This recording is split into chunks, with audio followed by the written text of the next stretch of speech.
Okay, we're going to move on to session 4, just before lunch. This is more of a focus now on community action and citizen science. Now, as you know, community is the heart of everything we do and drives forward our delivery on rivers. We're now going to hear about the community efforts and what this has achieved in terms of conserving our rivers and how citizen science is helping us to gain a better understanding of what's happening on our rivers.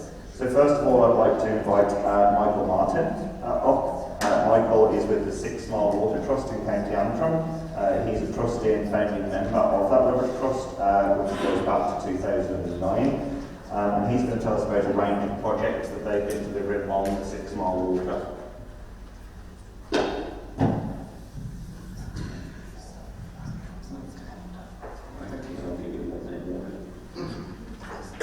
Last time I addressed this conference, I didn't need these glasses.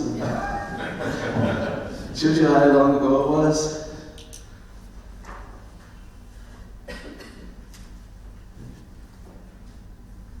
Okay. My name is Michael Martin. I'm one of the founder members of the 6 Mile Water Trust. The formation of the trust was a response to a massive fish kill in 2008. Historically, this river was renowned for wild brown striped stocks and Loch Bay dolphin trout, but bordered by industrial estates, malfunctioning wastewater treatment plants, landfills, impending housing development, and intensive agriculture, it suffered a cycle of decline for years. The 2008 pollution entered a tributary from Mollusk Industrial Estate, killing everything in its path.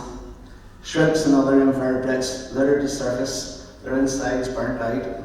Thousands of fish convulsed to death, and birds ate the poisoned fish. The pollution destroyed over 8 miles of river before entering our drinking water source of Loch Bay. Of course, when the case went to court, the numerous Environment Agency samples disappeared in a mysterious coincidence, and no one was ever prosecuted. Retrospective speculation would suggest that chlorine was a toxic material, as the source was traced to an outflow of an underground reservoir. Northern Ireland Water and Environment Agency were under the same department at the time. Only speculation, of course. In the ensuing uproar, the Antrim District Angling Association called a public meeting, drawing media attention, which did much to expose the shortcomings of our government departments. It also brought together people from all walks of life, all with a common interest, that of the preservation of the river environment and the wildlife. The diverse composition of the trust reflects a wide range of interests within the river catchment, rather than just angling interests. We had RSPB, Ulster Wildlife, BAT groups, residents groups, environmental groups, community, landowners, Tiny Northern Ireland, MLAs, councillors, and reps from the various government agencies. Environment Agency appointed an officer, Eileen Mallon, to help set up the River Trust, and Maurice Parkinson took the chair. So we began to recruit, lobby and investigate. The Environment Minister gave a commitment to target pollution hotspots and encourage prosecution rather than ineffectual warning letters. These measures had immediate effect, as we already knew who the polluters were. Some had been receiving warning letters for over 10 years. Peter Hale, the principal freshwater ecologist, surveyed the catchment, providing irrefutable scientific evidence. Danny Kinahan, our local MP, gave us access to Stormont to lobby. It was game one, identify and prosecute the polluters. Alan Keyes and the Ballinderry River Trust guys were instrumental in structuring our trust and informing a strategy. They had been dealing with the same challenges for years. Together with the ever-professional Eileen Mallon, they helped to organise and constitute the group. The 6 Mile Water Trust was born. Initially, the strategy was to stop pollution, but we soon expanded to litter lifts, bat surveys, tree planting, habitat enhancement, bird box construction, invasive species mapping and control. We worked in partnership with councils, government and environmental groups, and soon had a network to support conservation work. We produced posters and leaflets to raise awareness of the river corridor and distributed around industrial estates, farmers, businesses and policymakers. We did talks, worked with schools, projects and took a stand at the Game and Company Fair to reach more stakeholders. Alan Keyes invited me to do a kick sampling course with the Ballinderry guys. Soon several trust members were being trained by the Riverfly Partnership for the Anglers Monitoring Initiative. This has been very effective in detecting pollution and assessing habitats. Jim Gregg took the lead in kick sampling, and we have records demonstrating trends in pollution going back for years. This is effective community action which protects our river.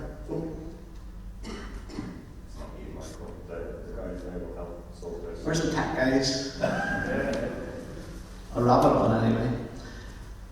Richard Kennedy and John Payne from Decal Fisheries initiated a survey for habitat enhancement, and we have completed several projects, adding more than 3,500 tonnes of rock and spawning gravel to the catchment.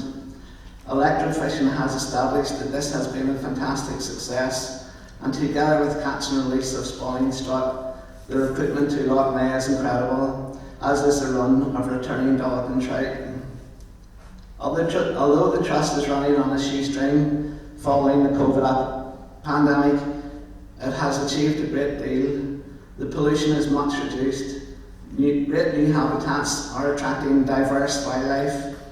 The unique river water crowfoot plant is flourishing. The improved river supports populations of aquatic invertebrates, fry and minnows, which feed dippers, wagtails, kingfishers, herons, swallows and bats. The trout, dolphin and salmon are back, and the otters are once more a common sight. Once more fish populations are thriving. We have amazing runs of huge dolphin trout from Loch Ness, more specimen trout than any river in Ireland. One of our tributaries had the highest electrofishing results for salmon, smolts, fry and par in Northern Ireland last year. Ironically, the tributary was the one which was so drastically polluted in 2008. We still have a constant war with developers, planning departments and polluters, but now we have the skills to support, detect and report the issues. We are still active on habitat enhancement, completing projects every year and kick sample sites for pollution on a regular basis.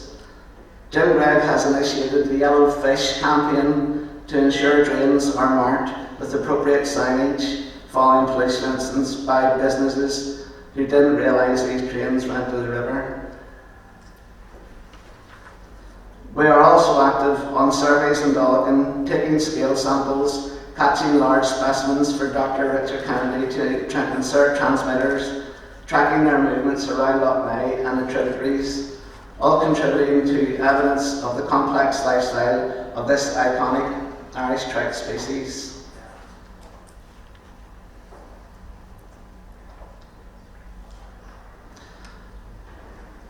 Often rivers are the heart of rural communities, an important resource for wildlife, recreation and tourism. They are an important part of our environmental heritage. The old weirs, mills and bridges echo our history. I believe in preserving this heritage for our children and conserving wildlife and precious environments. We have a duty to protect these special places for future generations to enjoy when we've passed on. Community action can provide a legacy that's worth fighting for. Thank you.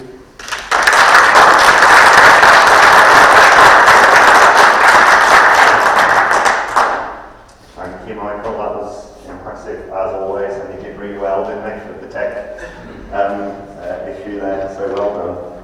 Thank you for that. So now we're going to hear from Liam Woods. Liam is a director and also a founding member of the Oriel River Catchment and Coastal Association, or also known as ORCA.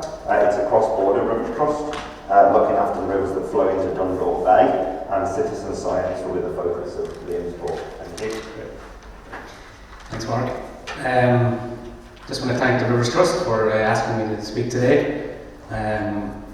Like Mark is saying, our our organisation is called ORCA, Oil River Catchments and Coastal Association. So it's an area, my PowerPoint skills will leave a lot to imagination.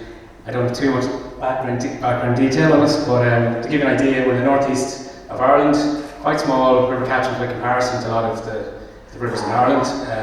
We used to have the Blue Dot River in our catchment up in the Cooley Mountains. Unfortunately, we don't anymore. But we do have a lot of diversity in our area in terms of we have highland rivers and then we have lowland areas as well. So there's lots of diversity in the rivers that we have. So I'm probably going to assist you, Mark, with timekeeping here because I won't be too long with this presentation probably. And I just want to publicly apologise to Alan McCabe first of all, just over the territorial disputes that we were going through. So thankfully resolved them amicably. So apologies, Alan. We were established in 2020, kind of during the midst of COVID, and we're an association firstly.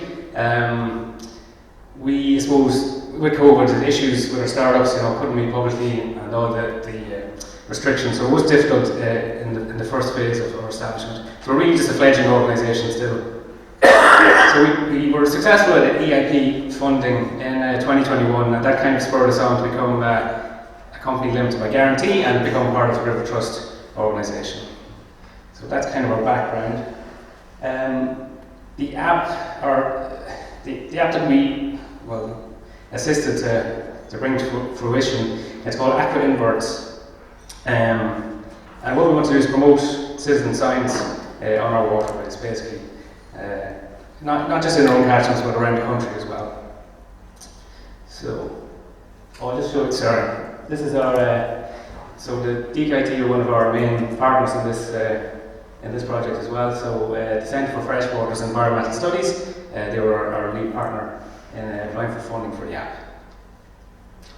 So the app concept was actually developed by a final year student group in 2017 within the Centre for Freshwater Environmental Studies, the CFS, and that's in DKIT in Dundalk.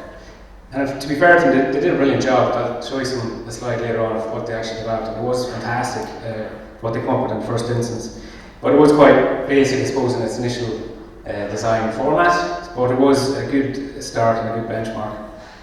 So, through consultation with Suzanne Lenan, who's a lecturer in the Centre for Freshwater and Environmental Studies, there was kind of sparked some interest to develop the app further and I suppose take it to the next step.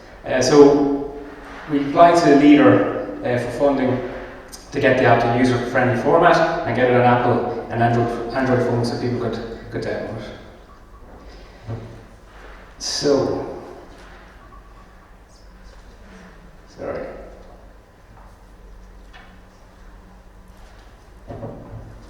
So the app was originally designed based solely on the SSES. That's in consultation with Mark McGarrigle and Professor Ken Whelan. So that's initially what the main format of the app. I'm looking at my slides and it's slightly different to what's on the screen there, apologies.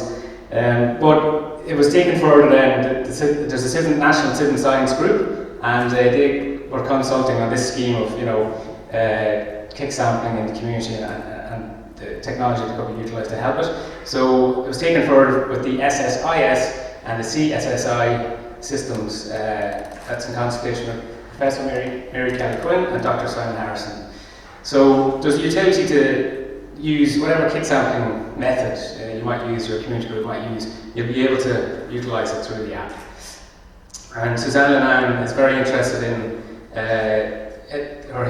they've developed a H2O Heroes program, and that's basically going into schools and hosting events in DKIT where lots of school kids come in and they learn the complete water cycle, they learn about water quality and macroinvertebrates as well. So there is a function in the app as well at the minute for a schools mode that Suzanne's kind of utilising when she's doing her H2O Heroes program. But again, that can be utilised on a national level also. So the app will be launched on World Water Day in 2023 this year. We've had it's been a slow enough process going along the way, working with our developers to get it functional. And we've had some assistance from some of the associations around the country just to kind of give feedback on its utility and how it's working. So the process of funding. So it was quite a large-scale fund, so it required capital project funding, which is it's a difficult enough process. Not, you know, compared to some applications, it's not too bad, but it can be time-consuming and it can be difficult. We needed 25% funding upfront also, so that was all, you know, that was challenging too. But with DKIT, they put forward funds also. The e-tenders format, when you go for capital funding, you have to use e-tenders. Again, it can be time-consuming, a difficult process to get your head around, and you know, you're answering questions from contractors. You have to create your contract when you're finished. So there's a good deal of work involved in it also. This was what the DKIT group came up with initially, the original app format, and I have to say it was very well put together, and they did a great job initially. And we're going to, this is what it looks like now, Active Inverts to current appearance. So you can see the three formats there, SSCS, SSIS, and the CSSI. So whichever mode you might use for your kick sampling, you can select that system. The schools mode will also be accessible from that page too. So put in your details, the area you're sampling, it'll take GPS coordinates, and you can have a reference point for what area you're looking at. And your user, everybody that signs up for the app, they need to have done training with one of the systems, and then they'll get access and a code, an access code for their profile. The next step then you see, there's a video there by Martin McGarrigle that will show how to do the kick sampling, the process, and a little timer there will pop up underneath for how long you do your kick sampling. So you push your button to start your timer, and then you do your kick sampling. This is the next step where we recognize our invertebrates, our macroinvertebrates. So we have these nice images, nice clear images of all the macroinvertebrates to help assist you to identify them. And you go through, you know, your different stages of identification, and then you get to your score at the end, and let's see your score there, whatever it may be. So, where does the app go from here? And at the minute we use Amazon Web Service to, I suppose, place all the data and also provide security for the app. But that service also, it allows good back-end access for future updates and additions to the app. We consistently made the app or constructed it to be accessible for further development and the ability to plug into a database system. So at the minute we probably don't have a robust database system that's very user-friendly or accessible. It's probably the last step in this app to get it to where it needs to be.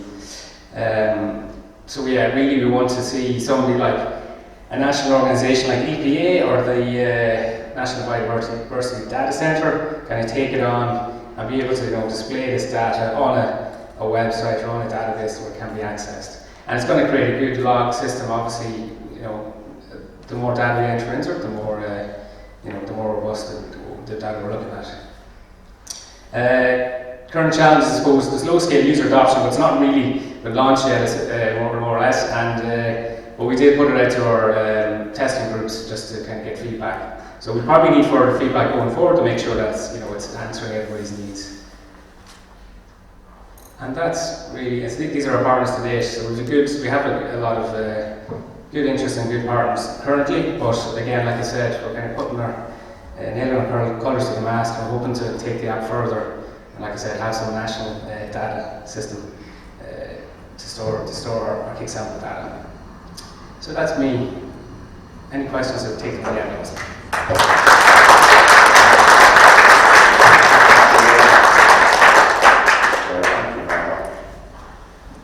So while the roving mics are getting ready, I think it's just worth highlighting. This section is about community, it's about citizen science. Both of these trusts, like many river trusts in Ireland, are run by volunteers. There are no employees in these trusts, so it is remarkable what you're doing. You know, developing technical apps to gather data, all work that the 6 Mile Trust has done over the years. And because we're volunteer-led, in many cases we have day jobs.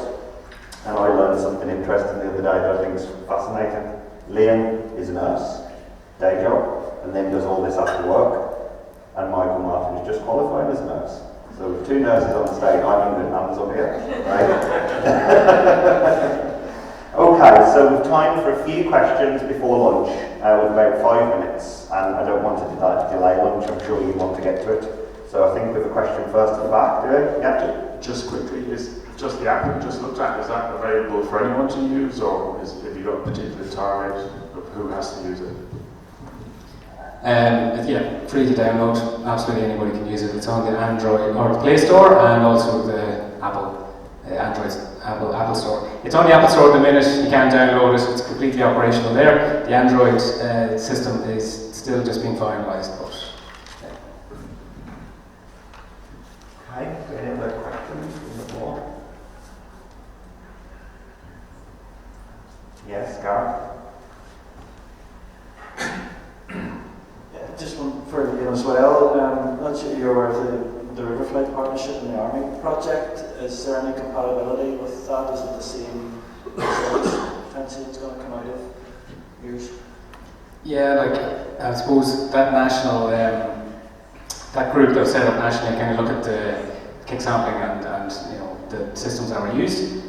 I don't think there was a representative of the Riverfly monitoring. I could be wrong there, but I don't think there was. But you know the way the app is designed, like I was saying, it's completely that could be added in quite easily. To be honest, if the Riverfly monitoring was part of it, and look, I would advocate that too. It would be great to have that system part of the app also.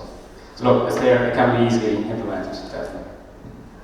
There are a number of river trusts in Ireland that are using the Riverfly monitoring technique, as well as using the CSSI, I can't even remember now all the acronyms, you have them up on your slide there. So there are a number of techniques that are used across the island of Ireland, and one of the things that we've been doing as the River Trust is not to say, because it's not our job to do it, to say whether one should be used or another. What we're trying to do is promote all of them and give people the option to pick the one that they feel is best suited to the situation that they're in their catchment. But I do know that there is a concerted effort in Ireland to have a national approach to citizen science, and that is coordinated in a large part by LawPro, who are here today, wanting to see that kind of streamlined. So there's different techniques being used in different places, but the information and getting people out on their river to collect that information, I think, is the key to what citizen science really is all about. Any more? Yes, Max?